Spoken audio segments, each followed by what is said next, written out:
কখনো বাড়ি থেকে দূরে থাকা তার হয়নি, অথচ আজ থেকে শুরু হবে নতুন একটা জীবন, যেখানে মা বাবা থাকবে না পাশে, থাকবে শুধু নিজের স্বপ্ন আর এক টুকরো একাকিত্ব।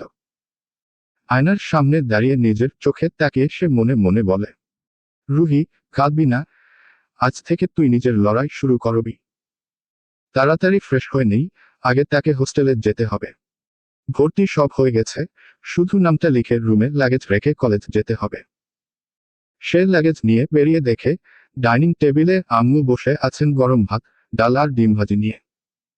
রুহি একটু হাসি দিয়ে বলে, এখন ভোরবেলা আম্মু, এখন আমি খেতে পারবো না, একটু খিদে নাই। আম্মু মায়াভরা চোখে বলে, একটু খেয়ে বেরো মা, না হলে সারাদিন কিছু খাবি না, শরীর খারাপ হবে। রুহি আস্তে হেসে বলে, কলেজ ক্যান্টিনে খেয়ে নেব, তুমি চিন্তা কইরো না। আম্মু উঠে এসে রুহির মাথায় হাত বুলিয়ে দেয়। গলাটা কাঁপে তার। নিজের খেয়াল রাখিস মা, পড়াশোনার বাইরে আর কিছুতে মন দিবি না। রুহি মাকে জড়িয়ে ধরে ফিসফিসিয়ে বলে, চিন্তা কইরো না আম্মু, আমি আমার স্বপ্ন পূরণ করব। আমি লয়ার হবি। ঠিক তখনই ফোনটা বেজে ওঠে। স্ক্রিনে সিমানের নাম। রুহি ফোন ধরতেই ওর কণ্ঠ ভেসে আসে, শুন, আমার একটু দেরি হবে। তুই আগে হোস্টেলে যাস, আমার আর তোর নাম লিখে দিবি। তারপর কলেজে চলে যাবি, আমি কলেজে তোর সাথে দেখাকে নিব। রুহি, ওকে, আমি কলেজে গিয়ে তোকে কল দেব। আম্মু দরজার সামনে দাঁড়িয়ে আছে, চোখে জল টলমল করছে। রুহি ব্যাগ কাঁধে তুলে লাগেজ হাতে নিয়ে দরজার দিকে এগিয়ে যায়, একবার পেছনে ফিরে তাকায়। আম্মু এখনো দাঁড়িয়ে, ঠোঁট নাড়ছে নিঃশব্দে, আল্লাহ তোকে হেফাজতে রাখুক। রুহি ধীরে দরজার বাইরে পা রাখে। নতুন জীবনের শুরু, স্বপ্নের পথের প্রথম সকাল, কিন্তু মায়ের চোখের জলেই সেই সকালটা ভিজে যায় নিঃশব্দে। শহরের নামকরা বড় একটা কলেজ। বিশাল আয়তনের ক্যাম্পাস, সামনে উঁচু লোহার গেট, তাতে সোনালি অক্ষরে লেখা কলেজের নাম। গেটের দুপাশে পাহারাদার বসে, ভিতরে ঢুকলেই চোখে পড়ে পুরনো দোতলা একাডেমিক বিল্ডিং, চারপাশে সবুজ ঘাসে মোড়া মাঠ, আর রোদে ঝলমল করছে ছাতিম আর কৃষ্ণচূড়া গাছের পাতা। গেটের ভিতরে ছেলে মেয়েদের ভিড়, হাসাহাসি, গল্প, কেউ কফি হাতে, কেউ বা বইয়ে মুখ গুজে আছে। চারদিকে একরাশ কোলাহল, যেন সকালটা এখনো পুরোপুরি শুরু হয়নি, তবুও জীবন গমগম করছে। কিন্তু সেই ভিড়ের মধ্যেও রুহির মনে আজ অদ্ভুত এক একাকিত্ব। ওর প্রিয় বন্ধু সিমরান এখনো এসে পৌঁছায়নি। মনটা কেমন ভারী হয়ে আছে। সিমরানের আসতে দেরি হচ্ছে ভেবে রুহি হোস্টেল থেকে একটু দেরিতে বের হয়েছিল। কলেজ থেকে হোস্টেল হার্ডলাই 5 মিনিটের হাঁটার রাস্তা, তবুও যেন আজ প্রতিটা মিনিট লম্বা মনে হচ্ছে। রুহি ফোন বের করে আবার কল দেয় সিমরানকে, কিন্তু ওদিকে কেউ ফোন তোলে না। বিরক্ত হয়ে রুহি নিঃশ্বাস ফেলে ফোনটা ব্যাগে রেখে কলেজের বড় গেট দিয়ে ভিতরে ঢোকে। ভিতরে ঢুকেই কয়েক পা এগোতেই হঠাৎ একটা পুরুষালী কণ্ঠস্বর কানে আসে, রুহি থমকে দাঁড়িয়ে যায়। রহিম, কলেজের সিনিয়র, এই যে ফুলটুসি, কাম বেবি। রুহির রাগ হলো, এমন বাজে নামে কেউ তাকে ডাকে না কখনো। তবু নিজেকে সামলে নিয়ে তাদের দিকে এগিয়ে গেল। সামনে মোটে 3জন ছেলে, বাইকের ওপর বসে বসে সিগারেট টানছে। রুহি, সরি ভাইয়া, আমার একটা ভালো নাম আছে, এমন বাজে নামে আমাকে ডাকবেন না। রুদ্র হেসে বলল, আরে এই পাখিটা দেখে একদম নতুন, তাই আমাদের সঙ্গে গলা তুলে কথা বলছে।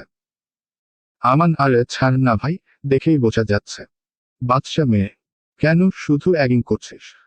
আমরা ইউনিয়ন করি, আবার সিনিয়রও, ওরা তো আমাদের থেকেই শিখবে। সিনিয়র শব্দটা শুনেই রুহির বুক ধক করে উঠল। তার আব্বু বারবার বলেছে সিনিয়রদের থেকে দূরে থাকতে, কারণ এই কলেজ যেমন নামকরা, তেমন র্যাগিং এর জন্যও কুখ্যাত। রহিম, এই যে সাধু পুরুষ, মুখ বন্ধ কর। আর এই মেয়ে, আমরা তোমার সিনিয়র, পুরো কলেজ আমাদের কৃষ ভাই, এর নামে কাঁপে, আর তুমি একটা পুচকি মেয়ে আমাদের মুখের উপর কথা বলছো। রহিমের ধমকানিতে রুহি কেঁপে উঠল। এমন ধমক তার আব্বুও কোনোদিন দেয়নি। রুহি ভয়ে ভয়ে বলল, না মানে, আসলে আমি আপনাদের জন্য কি করতে পারি? রুদ্র, এই যে, এবার লাইনে আসছো।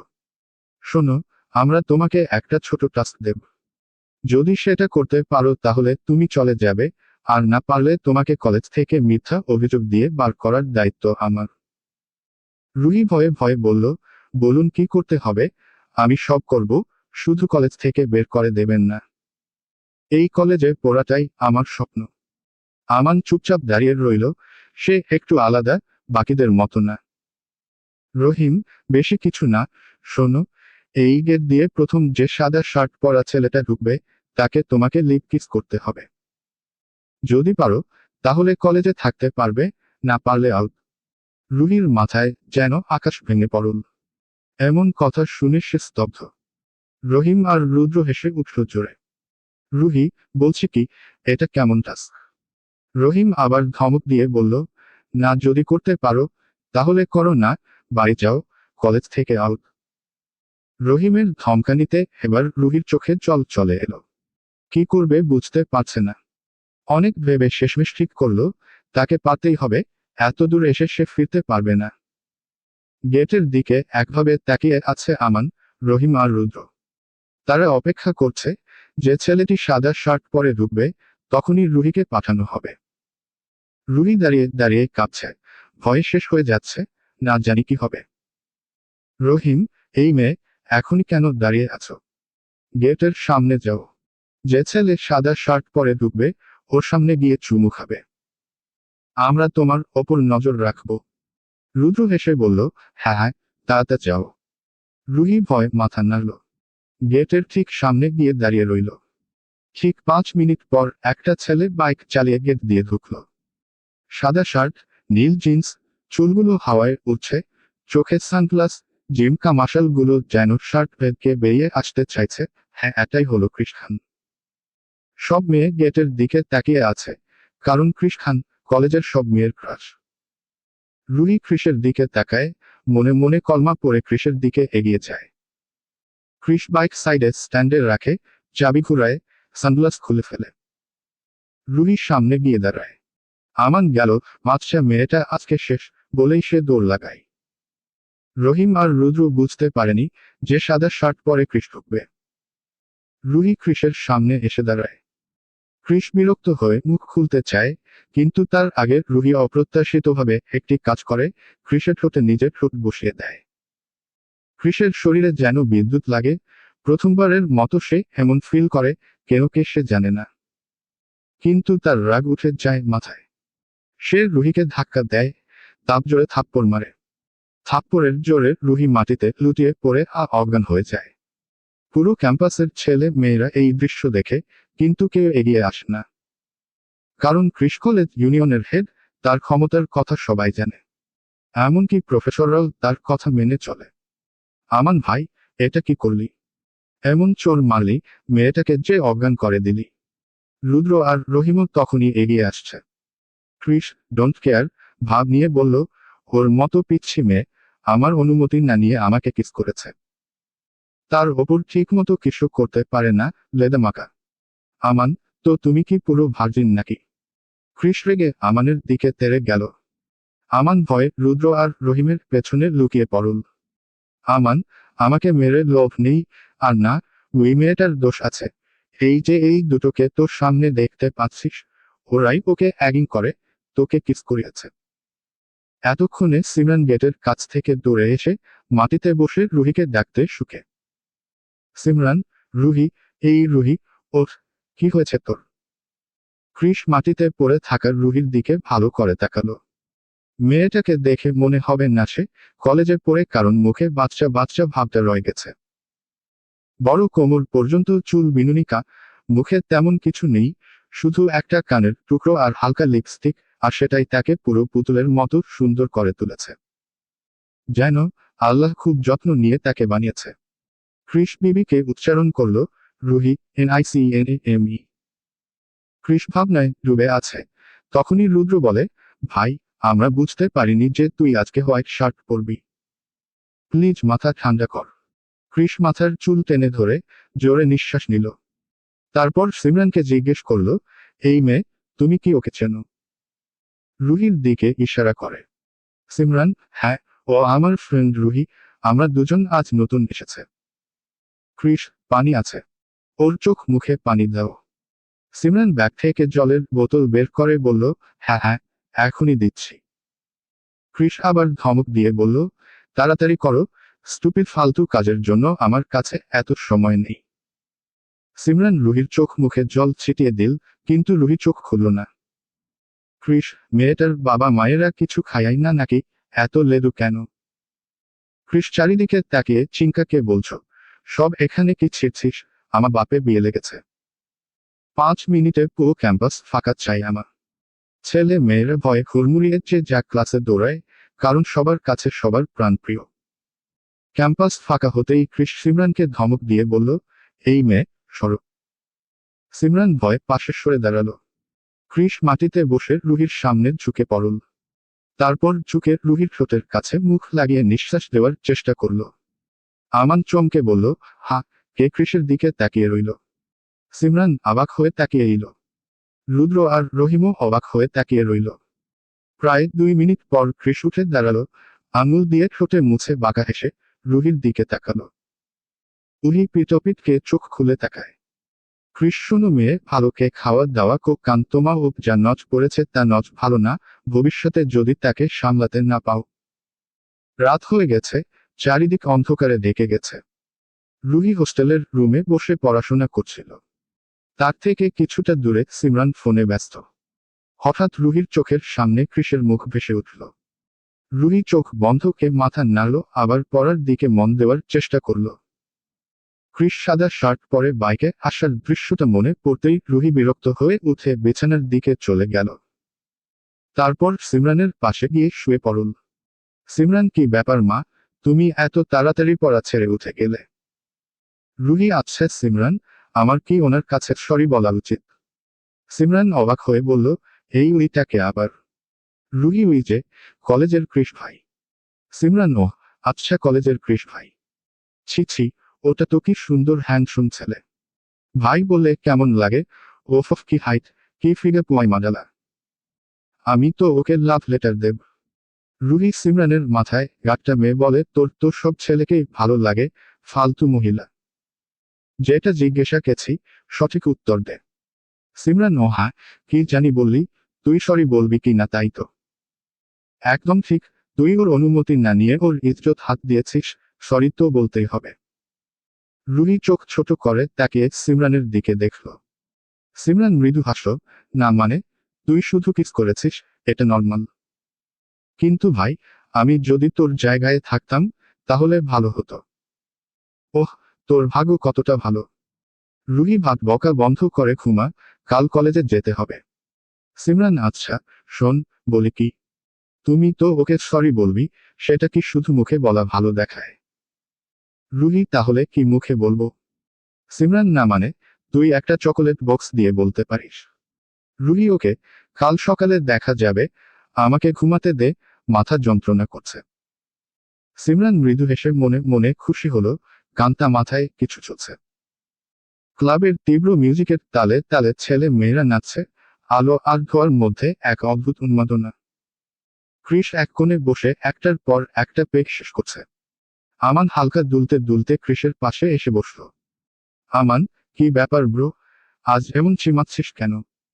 ক্রিস চুপচাপ গ্লাসের দিকে তাকে, আচ্ছা, কারো কথা যদি বারবার মনে পড়ে, তাহলে কি করা উচিত বলে তুই মনে করিস?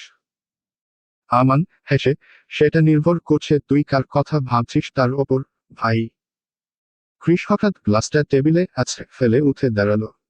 ক্রিস, একটা লেদা মার্কা মেয়ে বারবার মনে পড়ছে, শালা, মেজাজটাই বিগড়ে দিচ্ছে। তার ঠোঁট, তার চোখ, চুল, সবকিছু যেন আমাকে চুম্বকের মতো টেনে নিচ্ছে।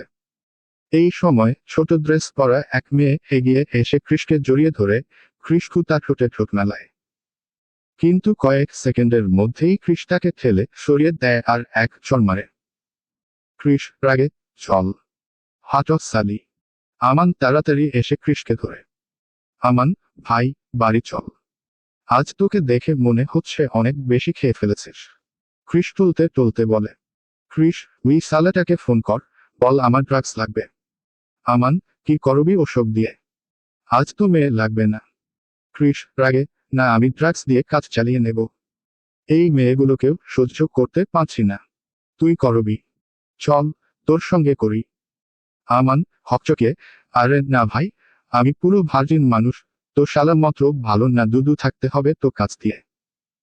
রুহি আর সিমান বেলাকে ক্লাসে ঢোকার আগে কলেজের সামনের দোকানটা থেকে একটা চকলেটের বক্স কিনল। রোদের আলোতে চকোলেটের মোড়কের চকচকে আভাত যেন রুহির মুখে পড়ে আরো উজ্জ্বল করে তুলছিল তাকে। আজ রুহি পরেছে হালকা হলুদ রঙের চুড়িদার, একদম সাদাসিধে কিন্তু চোখে পড়ার মতো। চুলগুলো সুন্দর করে বেনি করা, কপালে ছোট্ট টিপ আর ঠোঁটে হালকা হাসি। সিমান তাকিয়েই বলে ফেলল, তুই যেদিনই এমন করে সাজিস সেদিন সবাই তো দিকে তাকিয়ে থাকে। রুহি হেসে মাথা নাড়ল, বোকা, আমি তো এমনিতেই রোজকার মতোই সাজি। জনেই হেসে কলেজের গেট দিয়ে ভেতরে ঢোকে। তারা সরাসরি চলে গেল সেই জায়গাটায় যেখানে আগের দিন কৃষ আর তার বন্ধুরা বসেছিল। চারপাশে একটু নীরবতা, পাতা ঝরে পড়ছে, বাতাসে হালকা ধুলো। আজ জায়গাটা একদম ফাঁকা, কোনো হাসির শব্দ নেই, কোনো চেনা মুখও না। সিমান মুখ বাঁকিয়ে বলল, কি ব্যাপার, আজ কৃষা কেউ এল না নাকি? রুহি কাঁধ ঝাঁকিয়ে বলল, কে জানে, চল ক্লাসে চাই। কিন্তু সিমান দাঁত কামড়ে বলল, না না, আমরা এখানেই থাকব। ওরা এলে এখানেই আসবে নিশ্চয়, চকলেটটা এনেছি যখন দিয়েই যাব। রুহি অবাক হয়ে তাকালো, এত সিরিয়াস হয়ে যাচ্ছিস কেন? সিমরান মুচকি হেসে মুখ ফিরিয়ে নিল, না রে, কিছু না। তুই বুঝবি না। মনে মনে ভাবে, আমি তো লাভ লেটারটা চকলেট বক্সকে ভিতর ঢুকিয়ে দিয়েছি। পরে আলাদা করে দেওয়ার মতো সাহস আমার নেই, তাই এই বক্সটা আজ দিতেই হবে। রুহি আবার জিজ্ঞেস করল, এত কি ভাবছিস রে? না মানে, কিছু না, সিমান তাড়াতাড়ি উত্তর দিল। ঠিক তখনই তার ফোন বেজে উঠল। 1 মিনিট, বাড়ি থেকে ফোন এসেছে, একটু কথা বলে আসি। বলে সে ফোন নিয়ে একটু দূরে চলে গেল। রুহি একা দাঁড়িয়ে রইল, বাতাসে তার চুলগুলো একটু এলোমেলো হয়ে গিয়েছে। হঠাৎই গেটের দিক থেকে ইঞ্জিনের আওয়াজ শোনা গেল। রুহির চোখ সেদিকে ঘুরল। গেট দিয়ে ঢুকছে না কৃষ, কালো রঙের শার্ট আর কালো জিন্স পরা। সূর্যের আলো পড়ে শার্টটা যেন আরো চকচক করছে। পেছনে আমান বসে আছে, মুখে হালকা হাসি। কৃষের চোখে সানগ্লাস, কিন্তু তবু ওর উপস্থিতিতে একটা অদ্ভুত আকর্ষণ, যেন চারপাশের হাওয়াটাই থেমে গেছে। রুহির বুক থক করে উঠল। সে নিঃশব্দে তাকিয়ে রইল, চোখ সরাতে পারছিল না। ওই মুহূর্তে সিমান ফোনে কথা শেষ করে ফিরে এল। সিমান, চল, অন্য জায়গায় খুঁজি ওদের। হয়তো ক্যান্টিনের দিকে আছে। রুহি চোখ না সরিয়ে, না, দরকার নেই। দেখ, ওই দিকে। সিমান তাকিয়ে দেখল কৃষ বাইকে হেলান দিয়ে দাঁড়ালো, ভঙ্গিটা দেখে ওর বুকেও হালকা ধাক্কা খেল। রুহি আস্তে বলল, চল, যাই ওর দিকে। জন ধীরে ধীরে কৃষের দিকে এগিয়ে যেতে লাগলো। কৃষ বাইকটা স্ট্যান্ডে দিয়ে বসে সিগারেট ধরালো। আকাশে হালকা রোদ, কলেজের মাঠের ধারে কয়েকটা পাতা উঠছে, আর কৃষের চোখে একরকম অলসতা। আমান হঠাৎ কনুই দিয়ে ঠেলে বলল, ভাই, সামনে তাকা, দুইজন সুন্দরী আমাদের দিকেই আসছে। কৃষ ধোয়া ছেড়ে অলসভাবে বলল, সুন্দরী নাকি, দেখি তো। ধোয়ার ফাঁক দিয়ে চোখ তুলে তাকাতেই ওর দৃষ্টি থেমে গেল। দূর থেকে জন মেয়ে এগিয়ে আসছে। একজন পরেছে পিঙ্ক স্যুট, আরেকজন হলুদ রঙের চুড়িদার। সূর্যের আলো পড়ে সেই হলুদটা যেন সোনার মতো ঝলমল করছে। আর তখনই কৃষের চোখ আটকে গেল সেই হলুদ পোশাক পরা মেয়েটির মুখে। একটা সরল মুখ, যেন নরম ফুলের পাপড়ির মতো। চোখে একরাশ লাজুকতা, তবুও একটুখানি হাসির ছায়া আছে ঠোঁটে। কৃষে গলা শুকিয়ে গেল। সিগারেটের ধোঁয়া এক মুহূর্তে বাতাসে মিলিয়ে গেল, কিন্তু ও চোখ আর নড়ল না। কৃষ মনে মনে, পুয়ো হলুদ পি।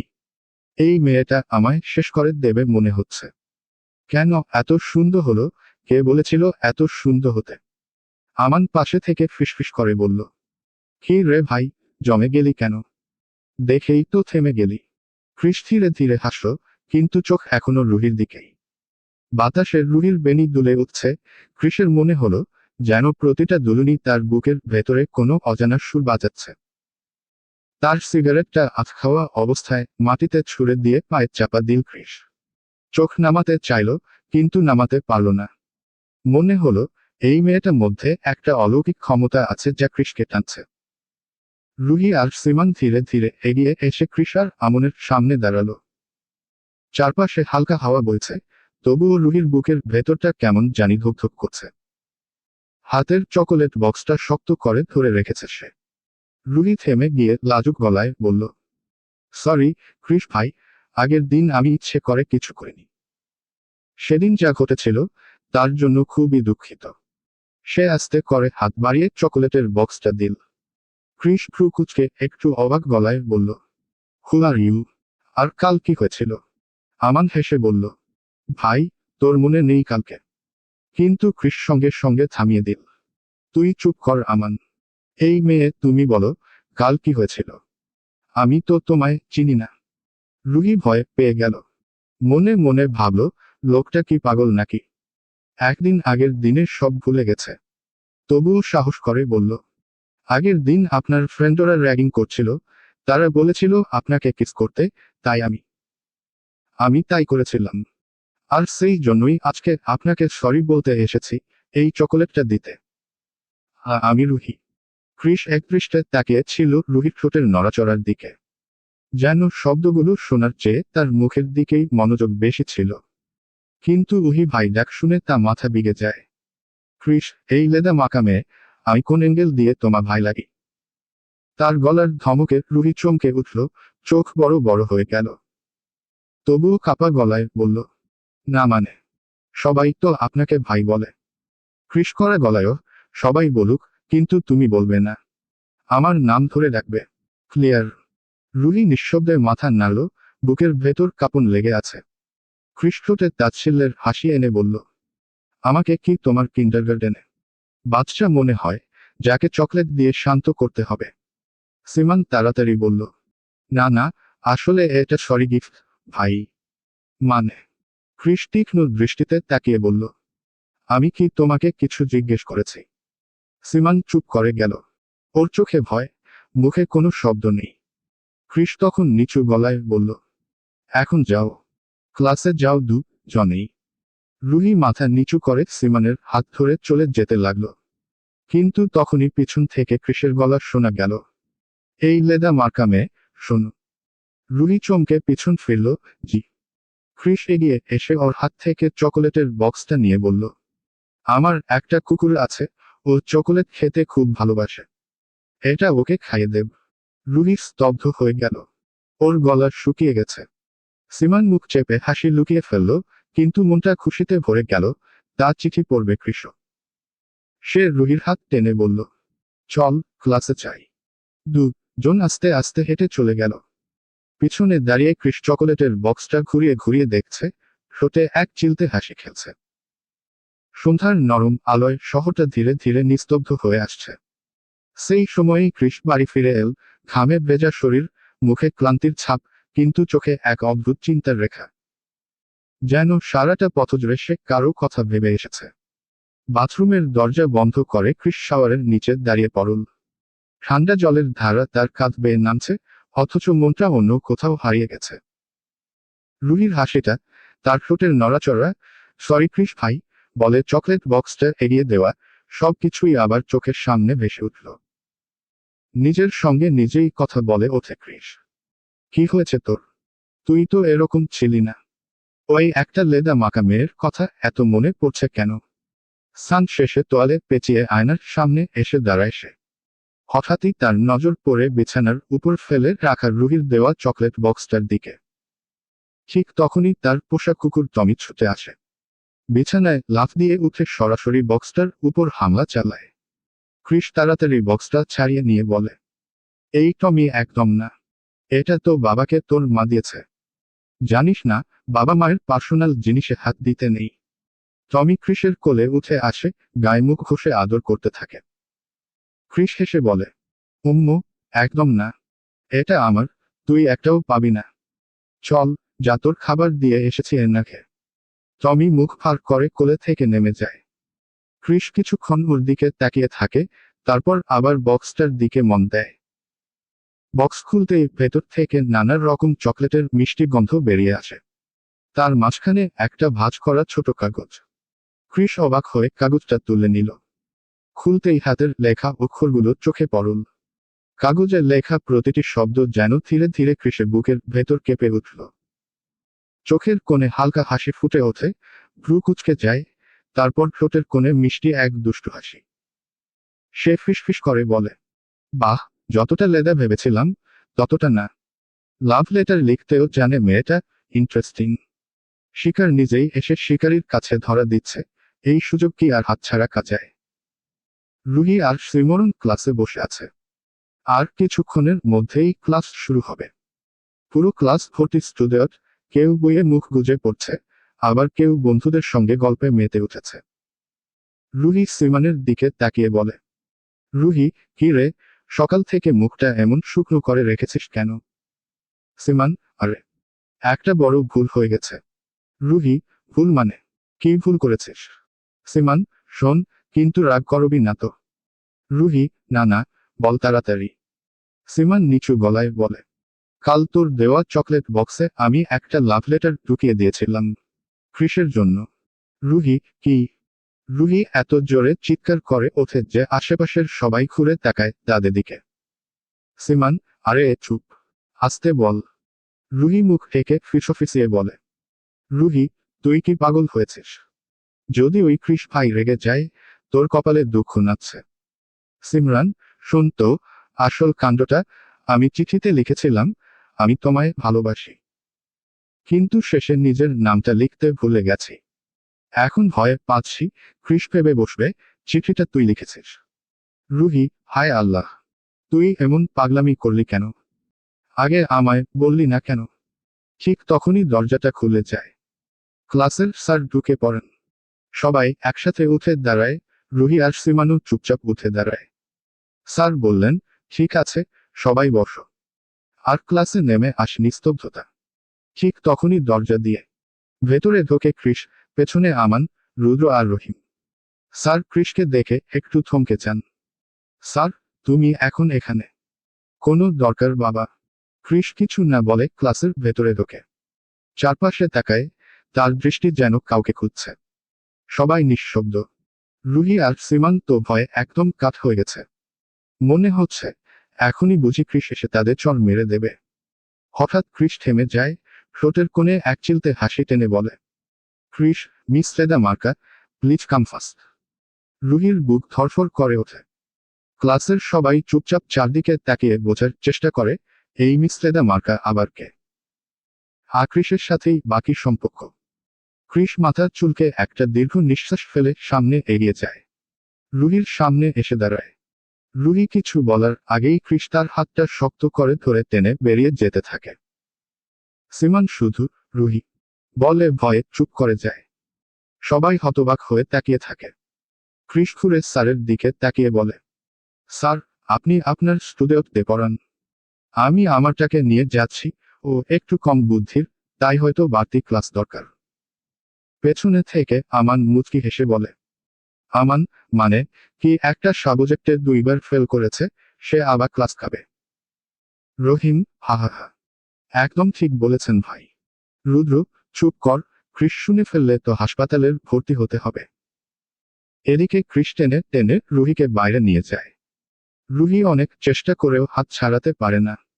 অবশেষে একদম ফাঁকা একটা ক্লাসরুমে ওকে নিয়ে ঢোকে ক্রিস। দরজাটা ভেতর থেকে বন্ধ করে দেয়। রুহি, আপনি কি করছেন? দরজাটা বন্ধ করছেন কেন? ক্রিস একটু বাঁকা হেসে পাশে থাকা একটা চেয়ার টেনে এনে সামনে রাখে। চোখে এক অদ্ভুত ঝিলিক। ক্রিস, বসো। রুহি কিছু না বলে দাঁড়িয়ে থাকে, তা শ্বাসই কাঁপছে ভয়ে।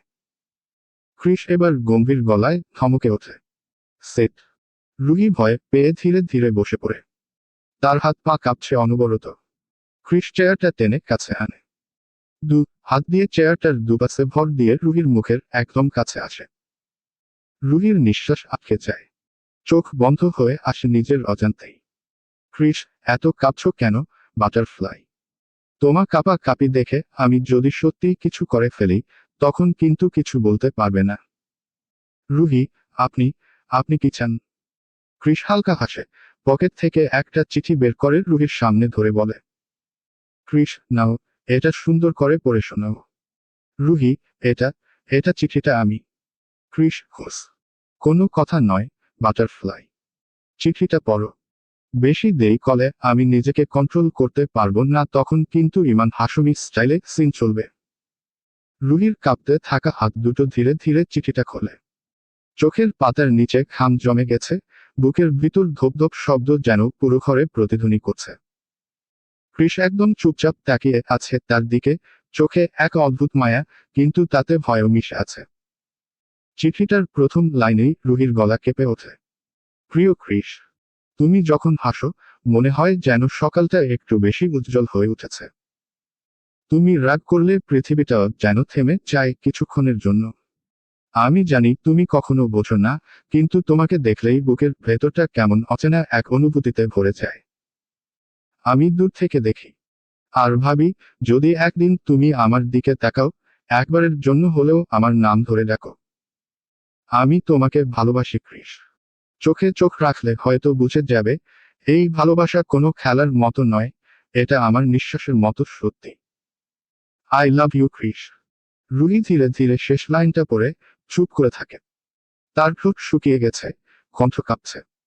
রুহি, এই এই চিঠিটা আমি। কিন্তু রুহির কথা শেষ হবার আগেই কৃষ হালকা একটা হাসি দিয়ে এগিয়ে আসে। চোখে একদম সরাসরি তাকিয়ে বলে, কৃষ, লাভ ইউ টু, বাটারফ্লাই। রুহির নিঃশ্বাস থেমে যায়। সমস্ত শরীর যেন স্থির হয়ে পড়ে। কান পর্যন্ত লাল হয়ে গেছে তার। চোখ নামিয়ে নেয় রুহি, আর কৃষ শুধু হেসে চিঠিটা ভাঁজ করে নিজের পকেট রাখে। ঘরের নিস্তব্ধতার মাঝেই শোনা যায় রুহির হৃদয়ের ধুকধুকানি। তারপর কোনো কথা না বলেই রুহির চেয়ারটার সামনে টেবিলে হেলান দিয়ে দাঁড়ায়। রুহি চমকে তাকালো, চোখে কৌতূহল আর একটু ভয়। কৃষ মুচকি হেসে বলল, তাহলে বলো তো, আমরা আজ থেকে কি হলাম? রুহি মুখ নামিয়ে বলল, দেখুন, আপনি যেমন ভাবছেন। কৃষ একটু ধমকে উঠল, কি হলো বলো, স্পিক আউট। রুহি ঢোক গিলে নিচু গলায় কাপা কণ্ঠে বলল, জি, এফ বি, এফ। কৃষের চোখে ঝিলিক খেলে গেল, ঠোঁটের কোণে দুষ্টু হাসি। এক্স্যাক্টলি। এখন আমার কাছে আসো, বাটারফ্লাই। রুহি লজ্জায় গাল লাল হয়ে গেল। হ্যাঁ, শুধু এইটুকুই বলতে পারল সে। কৃষ ঝুঁকে নিচু গলায় বলল, আমার কাছে আসো। রুহি কিছুক্ষণ স্থির হয়ে দাঁড়িয়ে রইল, তারপর ধীরে ধীরে পা বাড়াল। তার বুকের ভিতর টিপ টিপ করছে, হাত কাঁপছে সামান্য। কৃষের কাছে এসে দাঁড়াতেই সে হঠাৎ রুহির কোমর টেনে নিজের বুকের সঙ্গে মিশিয়ে নিল। রুহি এক মুহূর্তের জন্য স্তব্ধ হয়ে গেল। কৃষের নিঃশ্বাস তার গলার কাছে লাগছে, আর পরের মুহূর্তেই কৃষ নিজের মুখটা রুহির গলায় গুজে আলতো কিন্তু জোরে কামড় দিল। রুহির শরীরটা কেঁপে উঠল, নিঃশব্দে চোখ বন্ধ হয়ে এল ব্যথায়। কৃষ ফিসফিস করে বলল, আজ থেকে আমাকে না জিজ্ঞেস করে কোনো কাজ করবে না, বুঝেছ? রুহি চোখ মুখ কুঁচকে মাথা নাড়ল, মুখে কোনো শব্দ এল না।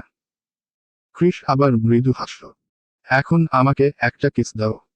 রুহি অবাক হয়ে তাকালো, কিসস? কৃষ চোখ টিপে বলল, হ্যাঁ, তাড়াতাড়ি। রুহি বুকের ভেতর থোক আওয়াজ শুনতে পাচ্ছে। ভয়ে ভয়ে ধীরে ধীরে এগিয়ে এসে কৃষের গালে আলতো করে কিস করল। কৃষের মুখে তখন এক প্রশান্ত হাসি। সে রুহিকে আরো কাছে টেনে নিল, তারপর কানে কাছে মুখ নিয়ে ধীরে ফিসফিস করে বলল, এখন চুপচাপ ক্লাসরুমে চলে যাবে, ঠিক আছে? রুহি চোখ নিচু করে বলল, হ্যাঁ। তারপর ধীরে ধীরে দরজার দিকে হাঁটতে লাগলো। পেছনে কৃষ দাঁড়িয়ে, মুখে সেই একই মুচকি হাসি। মনে যেন নতুন এক অনুভূতির শুরু। সন্ধ্যা নেমেছে। আকাশে হালকা নীলচে ছায়া, পাখিরা ঘরে ফিরছে। রুহি আর সিমান অনেক আগেই বাড়ি ফিরে এসেছে। কিন্তু সারাটা পথ জুড়ে রুহি একটাও কথা বলেনি। সিমরুন নিঃশব্দে বিছানায় বসে আছে। নিজের ভুলটা বুঝে ফেলেছে সে।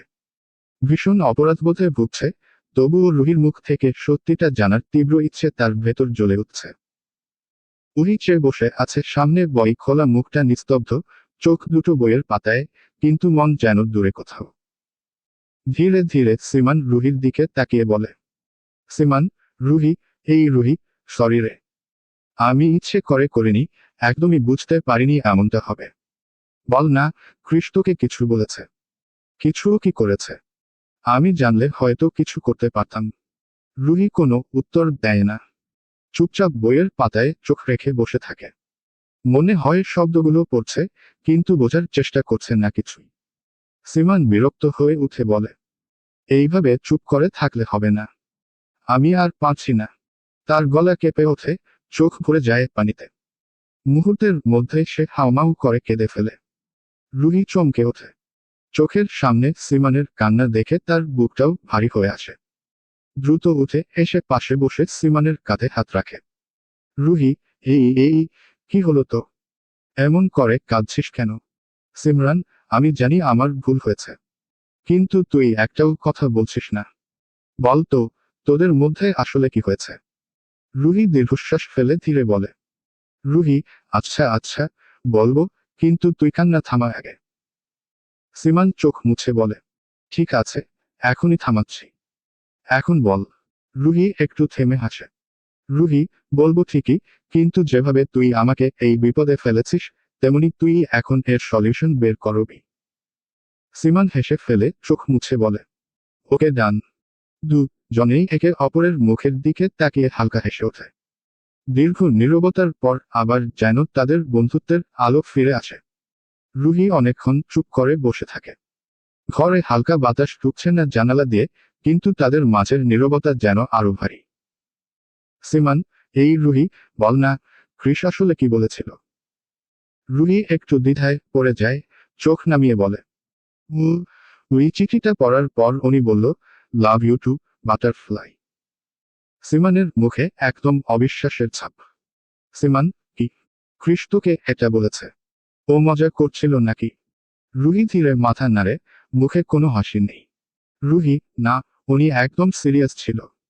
একটু থেমে গলা ভারী হয়ে যায় তার। রুহি, কিন্তু আমি ওনাকে ভালোবাসি না, সিমান। একটুও না।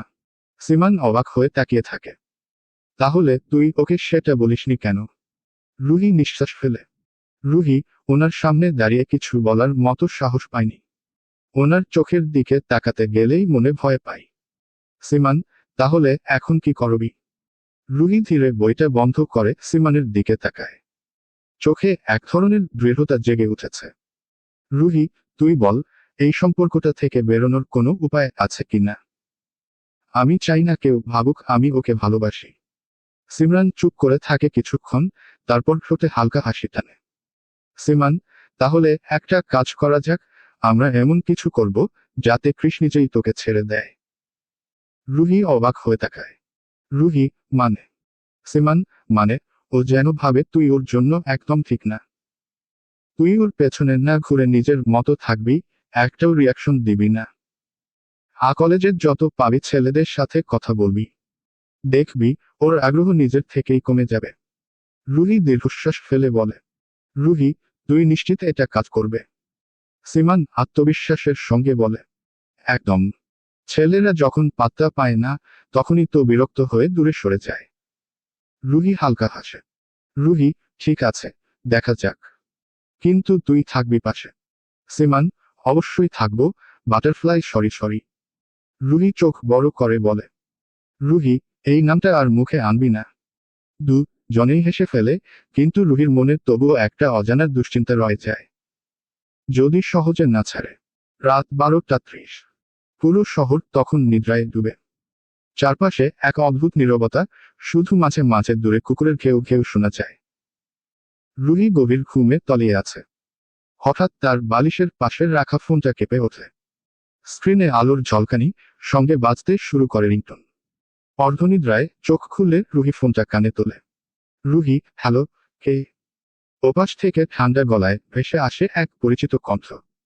কৃষ, তাড়াতাড়ি নিচে আসো, বাটারফ্লাই। রুহি, কে রে তুই? আমি কেন নামবো নিচে? এটা রাত 12টা পেরিয়েছে। কৃষ রাগে, তো ভাতা বলছি, মধু খেতে এসছি তাড়াতাড়ি। বলে ফোন কেটে দেয় কৃষ। রুহির ঘুম এক ছটকায় উড়ে যায়। রুহি চমকে উঠে বসে পড়ে। হৃৎপিণ্ড জোরে ধুকধুক করছে। রুহি, হায় আল্লাহ! এই লোকটা আমার ফোন নাম্বার পেল কোথা থেকে? পাশ থেকে সিমানের ঘুম জড়ানো গলা শোনা যায়। সিমান, কি হলো রে? চিৎকার করছিস কেন? রুহি, কৃষ। কৃষ ফোন করেছিলেন। বলছেন নিচে যেতে। সিমান, অবাক হয়ে, কি? কোথায়? কবে এল? রুহি, বলছে নিচে আছে, আমাকে ডেকেছে। সিমরান, বিছানা থেকে উঠে, তুই যাস না, বুঝলি? এখনই ফোনটা অফ করে ঘুমিয়ে পড়। ও যদি নিচে থেকেও থাকে, গার্ডরা আছে, ও ঢুকতে পারবে না।